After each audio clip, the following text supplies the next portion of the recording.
The science of knuckle cracking, myth versus reality. Can you hear that? For some, this sound is incredibly satisfying. For others, it's like nails on a chalkboard. Since childhood, we've all been told the same warning: don't crack your knuckles.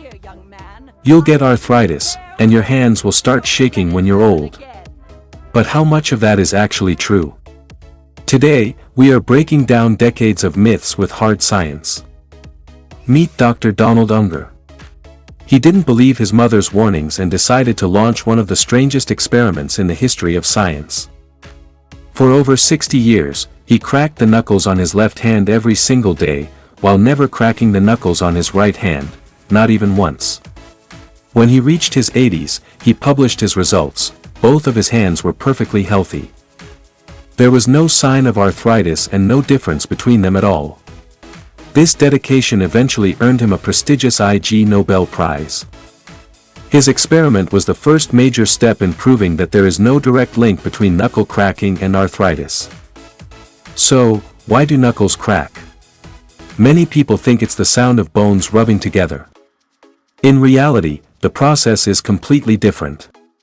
Our joints are filled with a special lubricant called synovial fluid. This fluid contains dissolved gases like nitrogen and carbon dioxide.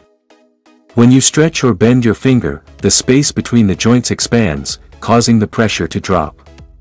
This creates tiny gas bubbles in the fluid that suddenly collapse or pop. That familiar crack you hear is actually the sound of those bubbles bursting. In science, this is known as cavitation. Once you crack a knuckle, you have to wait a while before doing it again because those gases need time to dissolve back into the fluid. Does that mean it's completely harmless? Not necessarily. Some large-scale studies suggest that people who crack their knuckles habitually and excessively might experience a slight decrease in grip strength or some swelling in the soft tissue. However, the general rule is this: if cracking your knuckles doesn't cause pain, it's generally not dangerous. If every crack is accompanied by pain or sharp discomfort, that's a sign of a deeper issue within the joint. Why do so many of us turn this into a habit? It turns out that when a joint is released, it stimulates the nerve endings in that area, sending a signal of relief to the brain. It's like releasing a string that's been pulled too tight. For many, it becomes a way to relieve stress or improve focus.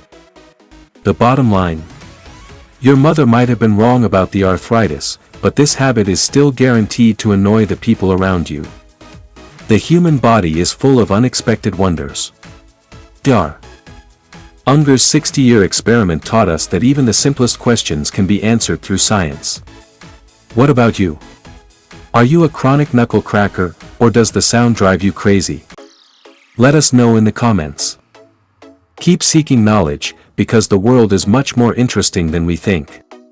Stay curious with why, and we'll see you in the next one.